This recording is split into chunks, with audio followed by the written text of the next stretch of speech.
There we go. Hello, ladies and gentlemen. My name is Kurt, and welcome back to Far Lands or Bust. We are here waiting for Wolfie to bark. We had a skeleton die outside, but I'm here recording this episode of Far Lands or Bust live in front. Holy Moses. Hold on a minute, Creeper. Live in front of a studio audience as the finale to the 5-hour, 50% live stream. Panicking. Trying to kill this creeper. There we go. Whew. And oh yeah, I forgot. We're underneath the Mech Warrior Mountain. So let's actually take care of normal business here. There was another creeper over there. Let's fill in the hidey hole. Let us grab Wolfie. Oh, here comes another creeper. Crumbs. Amazing start. But yeah, we're here recording Far Lands or Bust live in front of the live stream on Twitch TV. And we also have Lorgon111 with us. Hello, Brian. Hello. He is going to help me as I frantically try to run away from this creeper. He's going to try to help me read off some questions in the chat of the live stream that I can answer because I'm doing this episode without any notes. Watch it, Wolfie. Oh, God. Phew, okay. This guy's going to ruin my day, isn't he? A lot of excitement at the start of this episode. Yeah. Oh, God. Oh, God. Phew, okay. Wolfie does not need to die during the live stream. That would be horrifying. I have a bow, don't I? Oh, God. Alright, let's do this without shooting Wolfie. I should have had him sit down. Alright, guy. You are dead, sir. Holy crap, that actually had my heart pumping a little bit because if anything tragic were to happen, I could not start over because we're doing it live. We're doing it live! But Indeed. Indeed, thanks. Sorry, he's been quiet in the background there, but the one note that I do have is that during the live stream, we have jumped up to 83% of the Child's Play charity fundraiser goal over at farlandsorbust.com. That is, where is my note? $24,384.36. That's amazing and crazy. All the money that has just been raised during the live stream alone. So I really do appreciate that. It's all you guys who have joined me for the live stream, who have been here the entire time, or if you've just been able to join me for just a few minutes, that's great. And of course, Brian for being a guest here. We were messing around in the Castaway world in the multiplayer server. Woohoo! I know I said I was going to knock down the Mech Warrior Mountain, but I think it's too much of an icon now that it needs to stand. So Mech Warrior Mountain remains, and we will continue in a westward direction. Indeed, whatnot, and etc. But yeah, the live stream I think went well. Don't you think, Brian? I think so. Yeah. I was only there for about half of it, but I enjoyed it. Yeah, we started out in Minecraft in a world where I was playing with there's a specific name for it, but it's the Mindcrack mod that was created by the same guy who made the Ultra Hardcore mod, which actually puts us Mindcrack server members, like, you know, Good and BWO and Etho and everybody, into your single-player world as NPCs. So I was checking that out at the beginning, so you guys can check that out. I guess I'll put a link in the video description. The chat has just been cleared. What else was I going to say? Yeah, then we went to Kerbal Space Program. I attempted and failed to make it to Minmus. Many catastrophes were had. And then from there we went to Castaway, which I tried to fool some of you guys by I just loaded in the world and you guys thought I was single player, but some of you guys in the live stream caught on that it was a multiplayer world, and then soon enough Brian joined us and we had fun doing that, and then we blew up the Testificate Village, which you will see at the end of this beginning episode. Or the end of it? Yeah, I'll put it at the end of the episode, so stay for the end credits. There's some extra footage at the end of this special edition of Far Lands or Bust. Highlights. You get to see what happens to the villagers when they don't pay their rent. Indeed. So yeah, I'm just, like I said, I don't have any notes. I guess I'm looking to, at this point, the live stream chat to come up with some topics of interest, and then I'll let you, Brian, kind of dictate them to me or anything like that. And so one question I've seen go by a couple of times already, I'm not sure if this is one that you've answered before, is if you've played a video game called Spore. I have not played a video game called Spore. I know it... oh, that's lava.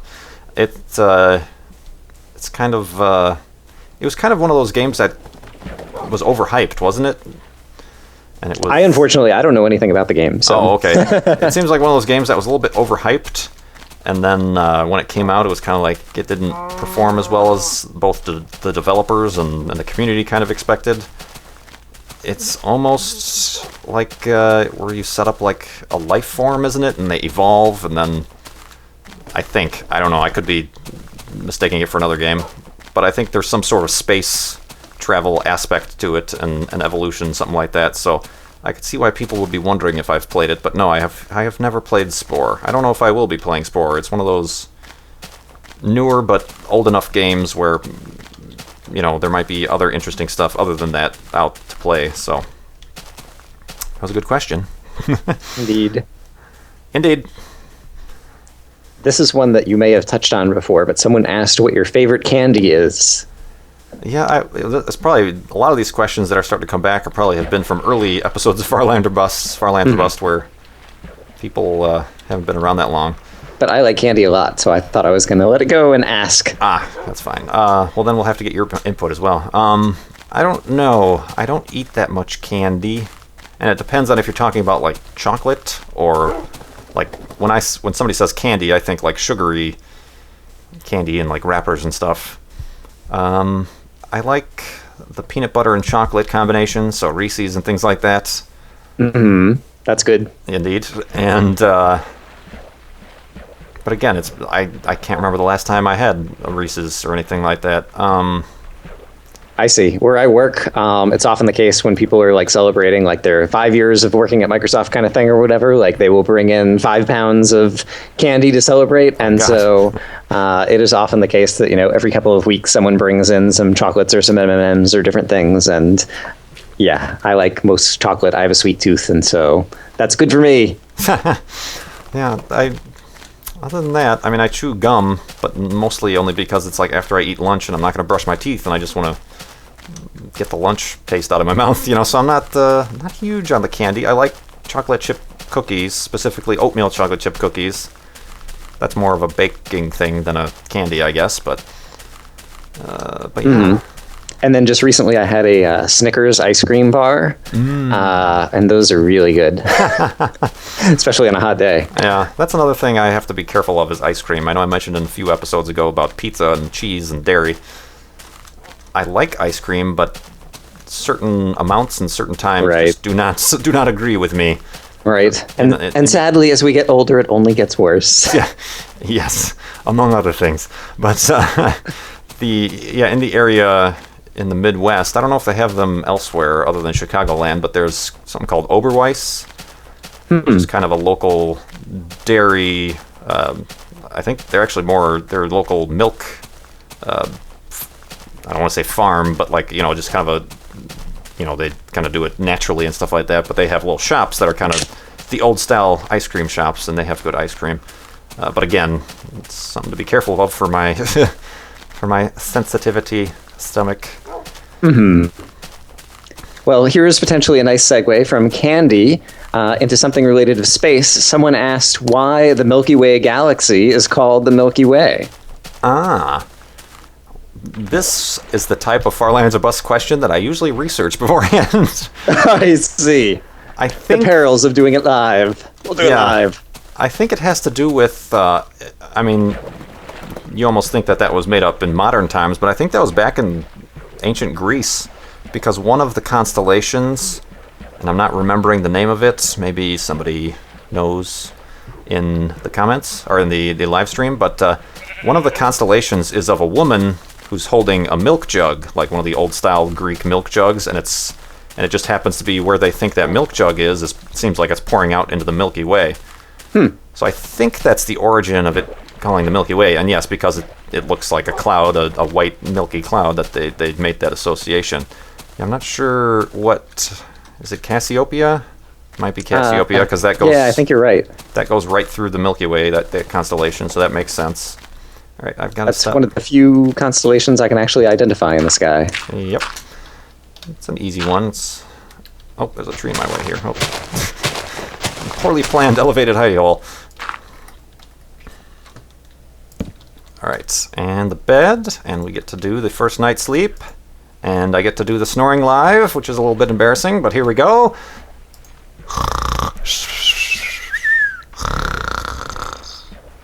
And the live streamness. Nice. Indeed. Wolfie? No bark. Okay, continuing on. And there's a lot of people in the chat posting some long comments about the Milky Way origins, and I'm sure it's the kind of thing you might be able to look up on Wikipedia and other things as well. But yeah, if you want to learn more, scroll through the chat for the people who are watching on the live screen.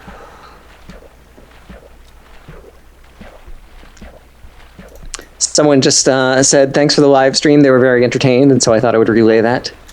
Indeed, I enjoy doing these things. They're a little bit, like I was saying, at the end, even at just 5 hours, the ears start to hurt from the headphones, and you start to get, we forgot what we called it at the end of the 12-hour, 20-minute live stream, but there's a kind of a stupidness that awashes over the, the marathon live streamer, where you start to forget things and not talk quite right. And I was also mentioning how I compulsively just go into my radio voice, my commentary voice, despite some other, live streamers that you might listen to are a little bit more casual and just kind of chatty and stuff like that. So maybe that has something to do with it. But yeah, I'm glad everybody has been here and they've enjoyed. For those of you watching on YouTube, we've pretty consistently had about 3,000 viewers throughout it. Right now, since it's winding down and it's actually beyond the 5-hour point, I'm just doing this as kind of a special thing. We're about 2,600, so big time. Still pretty nice. Here. Yeah. Yes. Indeed. Here, you were saying I could filter the questions, and I know the type that you would answer. So someone asked, what's your home address and social security number? Okay. Here, you got your pen ready? It's 1.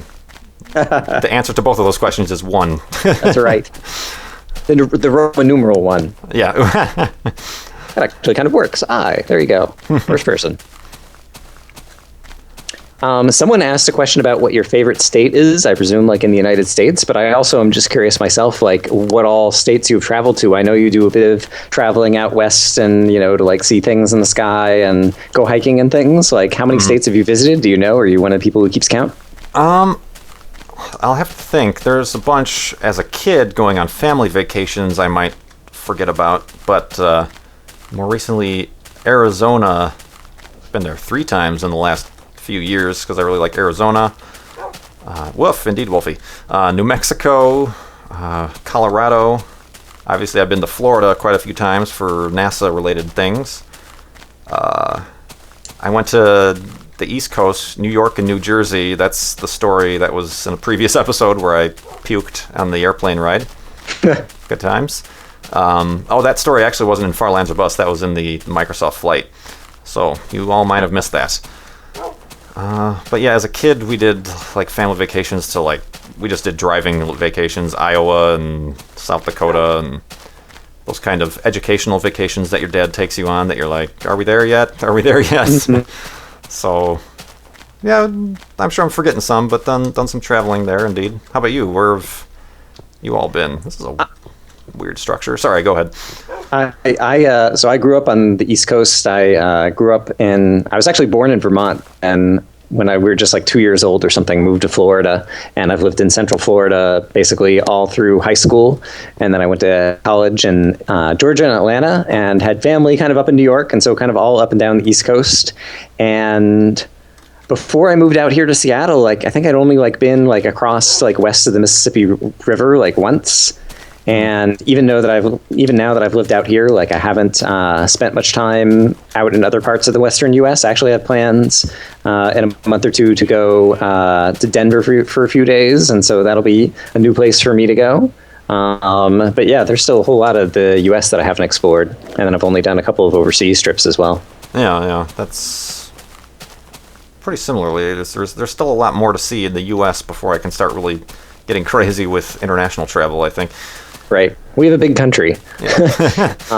It's always it's easy to lose sight of if you grow up in here and then you talk to people in Europe and they can drive across the country in a couple hours or something, and yep, you can't do that here. I appear to have gotten myself stuck on a cliff edge. But there's some very interesting terrain generation. Wow. Well, you're going to see it, Brian, in like 20 seconds, but some very classic 1.7 and prior terrain generation. And a lot of big trees. Yeah.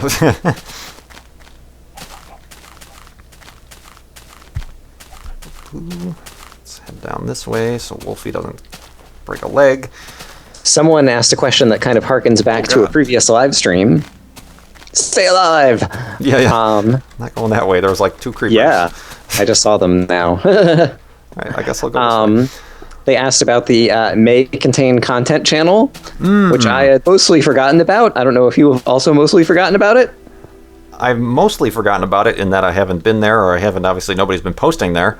Yeah. That was, I don't know, like a meme or a canon that started, careful Wolfie, back with the 12-hour, 20-minute live stream last November after we reached our first $8,200 goal.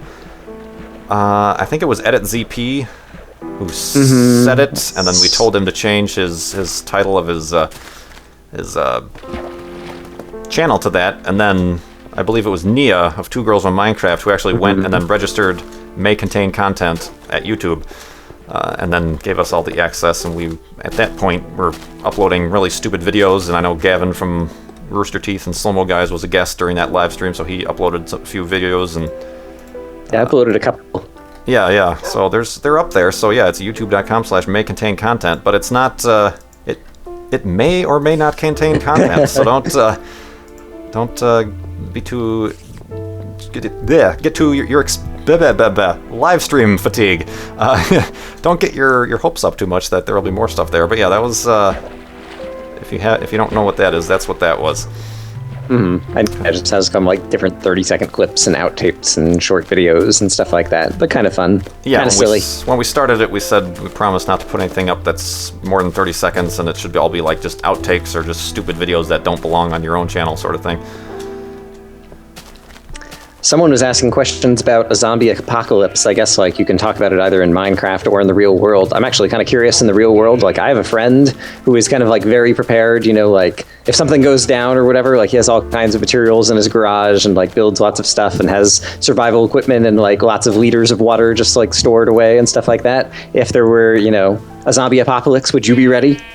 No, I have none of those things. I mean, I might have those things, but just scattered throughout various locations, so it's not like I'd be ready to just, gotta go. I guess that's a good idea, especially if I guess you live, not necessarily for the zombie apocalypse, but for like an actual event or catastrophe, like an earthquake, say you live on the West Coast or something like that. It'd be good to have something like that you can just grab and survive on if you need it, but I don't know, I don't really buy into the, I guess, doomsday. Yeah, kind of like, survivalist kind of, I feel like, it's one of those possibilities. It's always a possibility, but it's not something I'm going to spend time preparing for because it seems like remote chances that you'll ever need it.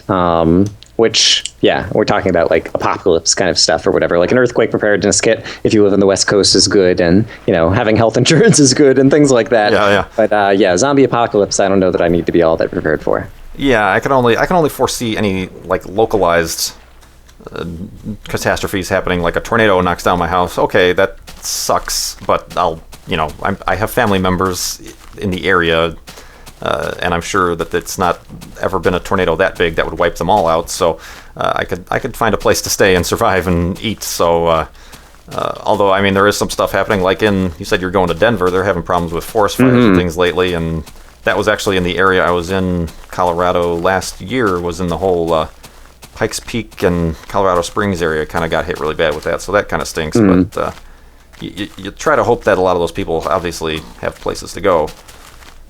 So, wow, this took a depressing turn really quick. But how about a fun question? And actually, the sun is going to be setting in the next, say, 3 minutes, so this might be our last few questions here if we can get them in.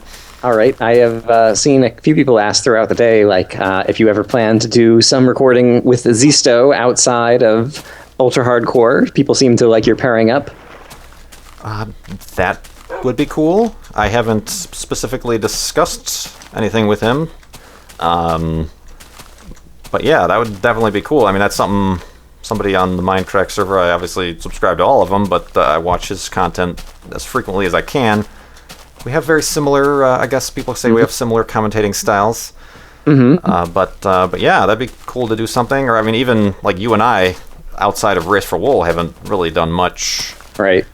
In terms of like a co-op adventure map or something like that. So yeah, I really wish there were more maps that were, kind of like Vex style, but not 16 wools that, take 50 episodes kind of thing. Like, yeah, exactly. If there were more things that took, 5 or 10 hours, that could be, 5 or 10 episodes kind of thing. That would be create more opportunities for people to do short collaborations when there's time constraints and it's just difficult to coordinate.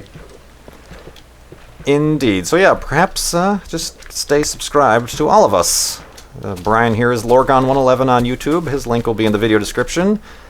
Let me have Wolfie sit down. He's kind of far away here, so we might not hear him bark next time. But I found a pre-made hidey hole. It's convenient. How convenient. The game knew I'm getting quite tired after over 5 hours of live streaming, and it's like, here you go, Kurt. Just take this. So let me block myself in. I do appreciate everybody in the live stream for their questions and hopefully keeping this episode of Far Lands or Bust interesting. Let me make the last few beds. I also want to thank you, Brian, for joining me and helping me out. Thanks for inviting me. Indeed. It was fun to do. Let's see here, doing the bed. And once again, more so than anything, thank everybody who contributed to Child's Play charity over at farlandsorbust.com, and you can keep doing that over at farlandsorbust.com. Now I thought I was catching up on the milestone videos, but I am now 3 milestone videos behind, now that I have to do 60, 70, and now 80%. Since no pressure. The pressure. Since we're at 83% right now, I've gotten a final tally here that we're currently at $24,443. So since the beginning of the episode, we raised almost $60 or $100. I'm doing the math quick in my head, and it's raining outside for a very rare moment in Far Lands or Busts. Amazing. But yeah, thank you, Brian. Thank you, everybody in the live stream, and thank you, everybody watching on YouTube. You can keep watching on YouTube if you subscribe. You can ask me more questions in the comments below, and that always helps the video when you like it. I appreciate it. My name is Kurt. Thanks so much for watching. I will see you next time.